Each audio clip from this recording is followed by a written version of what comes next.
Good morning, everybody. Welcome to Small Business Saturdays. I am coming to you from a hotel room in Las Vegas, Nevada. I've fortunate enough to get a chance to come hang out with my friends and my brother, and we have been watching the March Madness basketball happening. So we've been having some fun, but really good to see all my old friends and get to spend some time with my brother. We don't get to do that as often as we would like. I living in St. Louis, and he lives in Phoenix, so.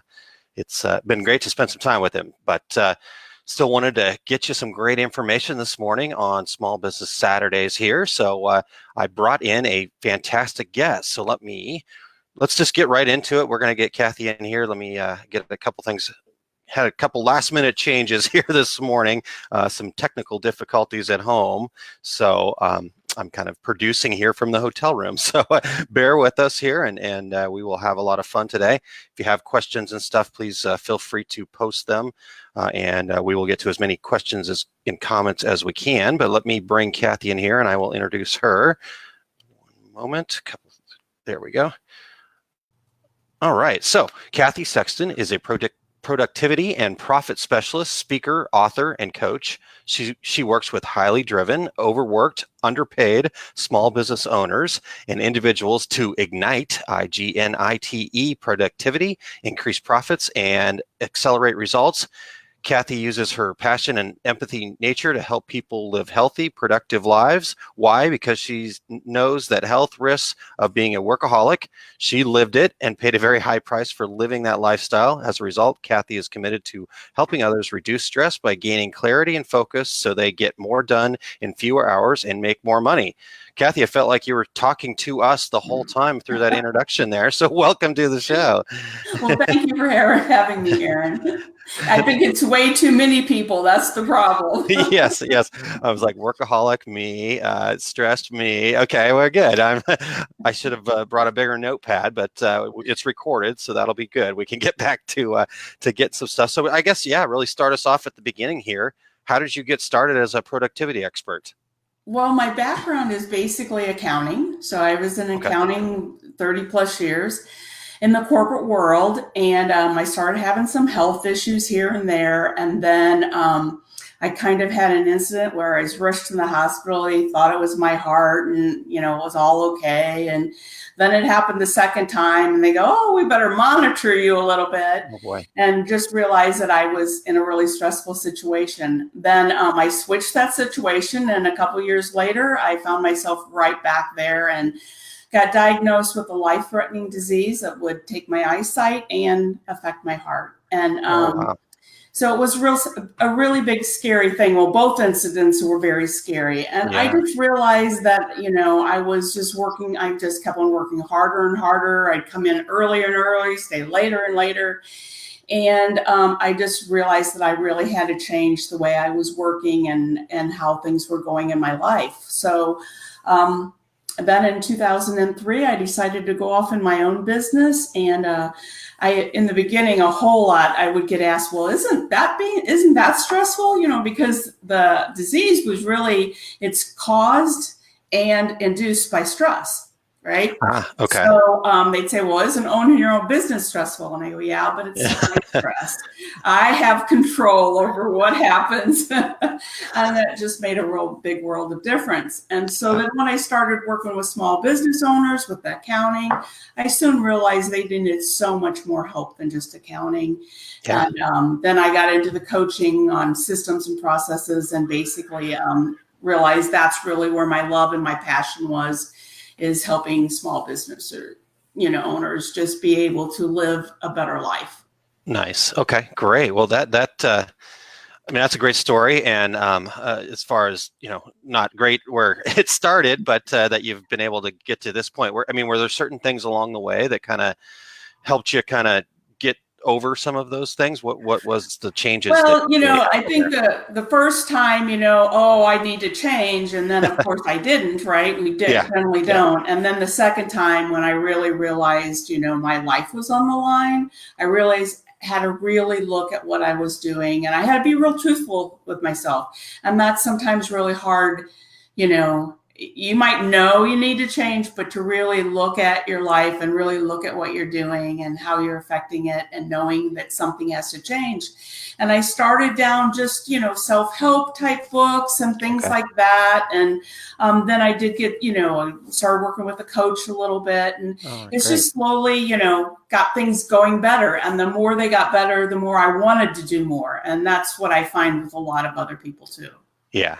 No, that sounds a lot like my story. So I've got my heart medication right over there, and you got to make those changes. So I'm excited. So, Cathy, so kind of depending on what reports you read, approximately 85% of all startups fail, small businesses fail in that first year. So, what are you seeing? Why is that such a trend that so many people fail? So I think it's really kind of twofold, but I think the biggest thing is we go into business because we know what we do. We know our trade. We know we're an expert in whatever that is that we do. And we just want to give that to the world, right? But we really have never run a business before. The majority, have never. We don't know how to do it. So the thing is, I call it, we wing it. We wing. We wing how to price our stuff. We wing when we have to hire. We wing it when we have to spend money. We just start doing things without any real plan and not really having a goal and where we want to go. And I just think the money piece is a huge part of that. Yeah. It's an afterthought instead of a forethought. Gotcha. Okay. Well, you mentioned, having a goal, and one of the things that I'm all about, especially through Small Business Saturdays here, we did a whole series on it late summer of last year on business planning and developing a business plan. So that's kind of my flag that I carry and scream about every chance that I get.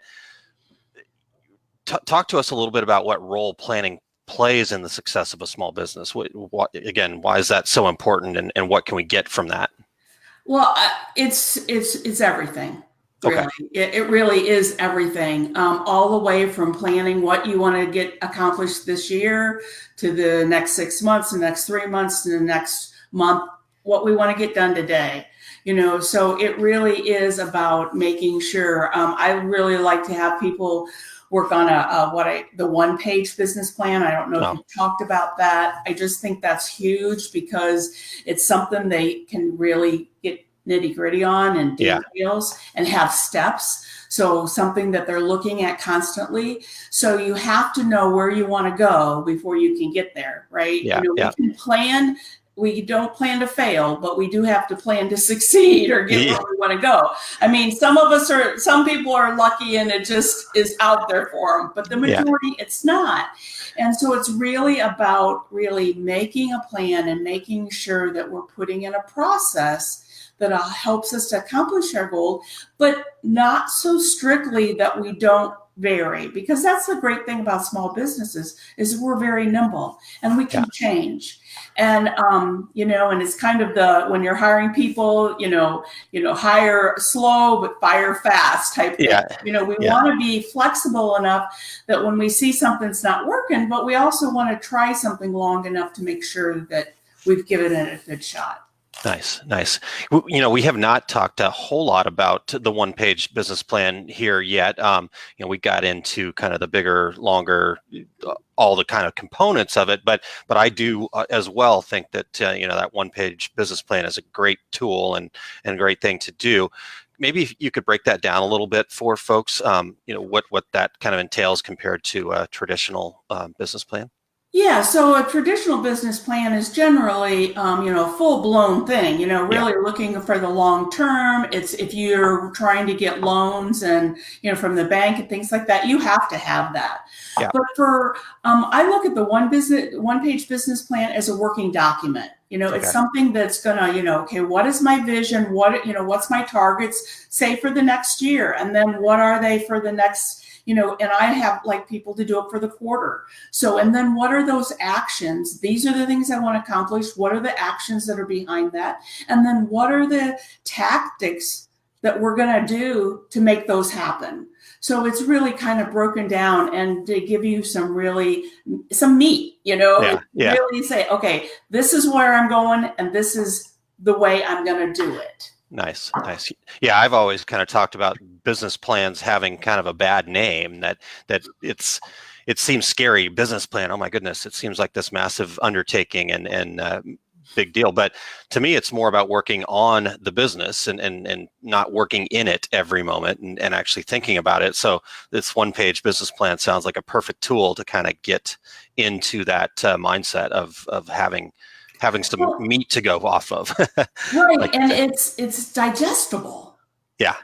And it's okay, I can do this, versus, and because a business plan, it gets done and that's great. And I'm not saying it's a bad thing, but it tends to go up on a shelf. Yeah. Nobody ever looks at it again unless they need it, for, a loan or something like that. But the one page is really, a living document that you're revising, constantly changing, and you can see the growth. Okay, I said I was going to do this, and next month, next quarter, what did we get done? And then do we bring it back over into this quarter? And it actually, you can see some progress. Yeah. And like I said, it's allows you to be nimble. You're kind of going forward, so it's not so rigid that, things change. Business changes every day. So I think that's great. So Cathy, I love that we have so many kind of common themes here. I was reading on your website, which is actually scrolling across the bottom of the screen, so people can go check you out at theproductivityexpert with an S, .com. But SMART goals is definitely something that I'm all about as well. Can you break it down for folks as to why they're so important? And if they didn't believe me, maybe they'll believe you. Yeah. I like the SMART goal, acronym, specific, measurable, attainable, relevant, timely. But I think it's missing something. And I think the piece that it's missing is the positivity.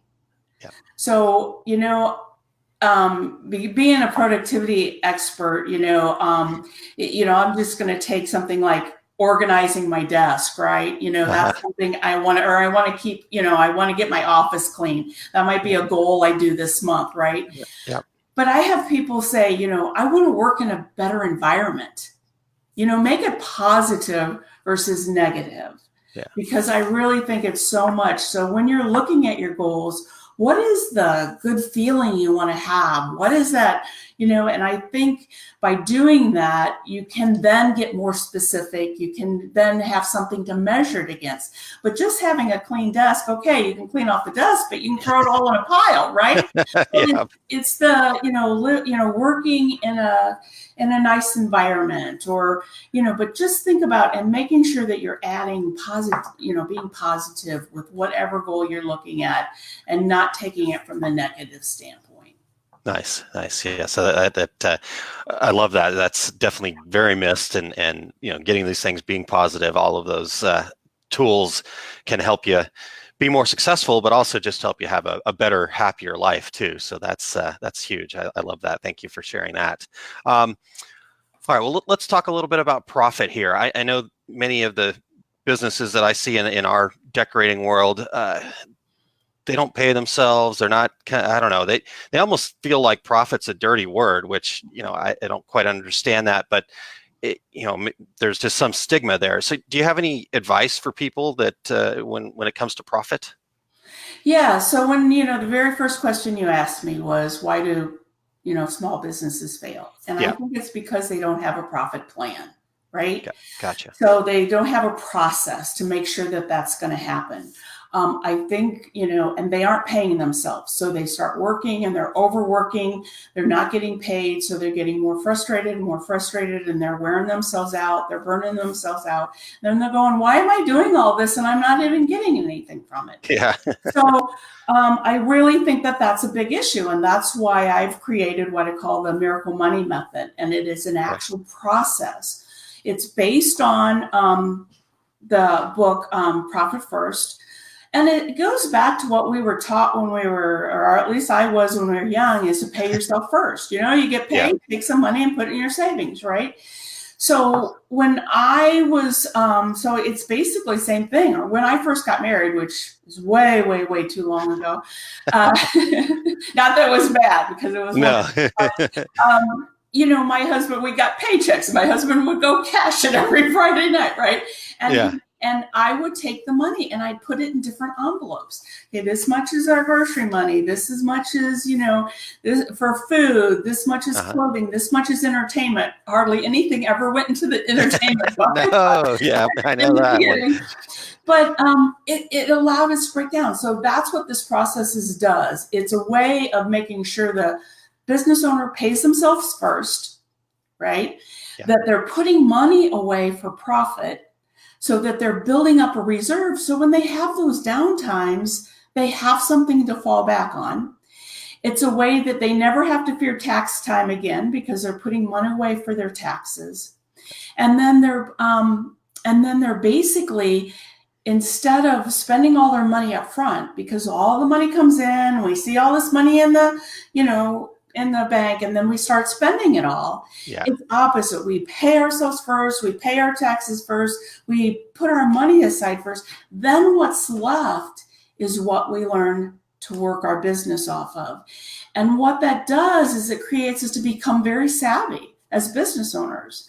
And the biggest, I think, where you're talking about the stigma about profit and how it's bad, it's really about our mindset, and it's really about how we're looking at money and how we grew up around money. Yeah. I came from a family of 6 kids, and both of my parents worked, and that was in the 50s, and that was not a norm, but to take care, I'm 7 of us, not 6, but so my parents always worked. There's never seemed to be enough money. So, I came up with a lot of that, and I had to learn it. But, this method immediately made a mind shift change for me, because I actually immediately seen money being set aside for me and for a profit. And it was huge. It's really about, letting us be able to have a process that this is what I do. And then what happens is 2 things. One, as I said, you become savvy. Yeah. 2 is that you basically now know if you're really pricing your products correctly, because if you don't have enough money in the last pot to pay all your bills and do the things you want to do, then there's a problem up front. Yeah. Because we tend to think it's the problem down at the end. There's no profit left. But that's really, it's got to be based on the top. And then the other thing is that a lot of times we don't feel like we deserve it, from a mental mindset stand. So it's really a process to make sure, you got to pay yourself first, and you have to have it a process to make it happen. And the other big shift is thinking of expenses as investments versus expenses. What's the ROI against that thing I'm going to spend this money on? What's my investment on that? Sure. Versus looking at it as an expense. Because I think that's what small business owners get wrapped up is, I can't afford to do this, or I can't afford to do that. Yeah. I think that's huge. I hear that. I've done that myself a lot, where it's like, oh my gosh, that's $1,000. I can't afford that. But then if you were to change your mentality, like you said there, and think about it as an investment.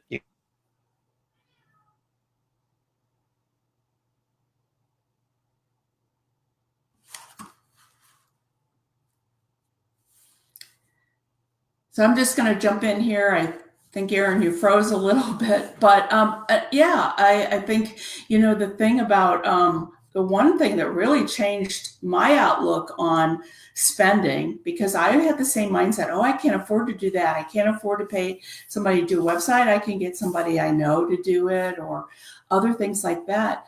But somebody once said to me, why would you not invest in something in yourself?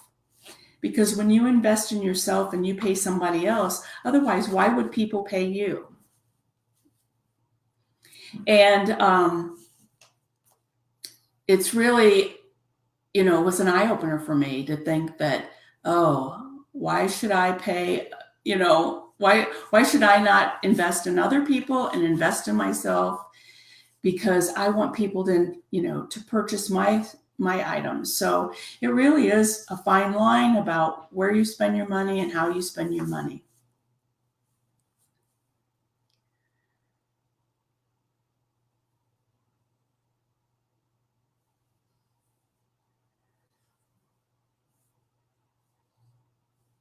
So I'm not really sure what happened to Aaron, but I'm just going to continue a little bit. So another thing that I think happens a lot of times with small business owners is they just are wearing so many hats and they have so much to do that how can I be productive when I have all this to do? I'm going in 100 different directions. The first thing I would suggest. Oh, there you're back. I made it back. All of a sudden, the hotel internet decided that they wanted me to log in again. That was fun. So well, I just kept on talking away so that we weren't had any dead spot. Yeah, perfect. Well, I think thanks. Keep going. I'm sure you're giving okay. great So what I was just talking about is what do we do to make sure that we're productive. Basically, we're wearing a lot of hats when we're a small business owner. What do we do? So what I suggest is people to basically do a brain dump.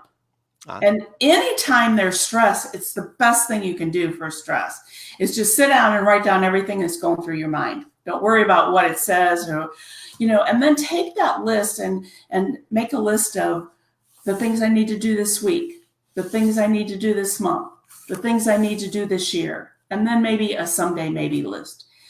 And then take this list from this, instead of having a list of 30 things, for a list of this week, there might be only 10 things or 5 things. And then what am I going to do today? And your list for today should no more than 3 things so that you can accomplish them. And it might just say, I'm going to work on this project for half an hour. That could be one thing because it's a long-term project. But what are those top 3 things that are most important for you to get done today? And then work on those. You get interrupted, you go right back to what you were working on. We get so embalmed with so many other things coming in at us that we have to have some focus. And so then if you get those 3 things, then you can go back to your list and get something else. But then, it's so much easier to concentrate on this one thing that I'm working on versus so many different things. Yeah. Oh, those are great tips. Great tips. Thank you very much. Okay. So we're kind of coming towards the end of the time here today. So where do people go? Obviously, we've got the website scrolling there, but tell us a little bit more about some of the services you offer, where they can find out more. What's the best way to kind of connect with you? I think a lot of people can get a ton of value out of what you offer, and I want to make sure they get where to get that from, where to make those investments. Okay. The productivityexperts.com is the best thing. I do have my book you can get on Amazon or from my website. It's 52 Powerful Success Strategies. And it's just taken from a lot of tips that I've given to my clients over the years, and they go, why don't you put those in a book? And I did. So it's just kind of really some easy tactical things that you can go through and do on a daily basis. But the best thing to do is reach out to me. I'd love to have a conversation. You can schedule time with me off my website, and we can have a conversation on, and just talk about what's going on in your life, and I can maybe head you in the right direction. But I do a lot of coaching. I'm really in the midst of right now creating an online learning portal based for small business owners. And those ones that tend to be highly driven and overworked and overwhelmed. So that's kind of my theme there. So, and I hope to have that up in a few months. So I'm just getting really excited. And will be a quiz on my website in just a few days that they can take and kind of figure out where they're at. Nice. Okay. Well, we'll make sure we get over there. If you can let us know when those things are available, we will make sure that we get that out there as well. And I want to take the quiz myself, so I'm excited. Awesome. Okay. All right, Cathy. Well, thank you so much for your time today, and I appreciate you carrying the show there for me for a bit. And it was a great conversation. Have a great Saturday. Okay, you too. And enjoy your time. All right, we'll do. Okay. Awesome. All right, guys. Well, that was really great. Tons of great information there, and definitely get over and check Cathy out at her website, theproductivityexperts.com. So it's a lot easier to type than it is for me to say right now. But All right, guys. Well, Small Business Saturdays in the books here. Hopefully you got lots of good information out of that. Make sure that you get over and check out Cathy's book, her website. Make the investment in that help. Just reading through her website and being able to meet her and talk to her, you will get a ton out of the small investment that you have to make to better yourself there and your company. So get the profit first. I mean, all these things are going to pay off very quickly.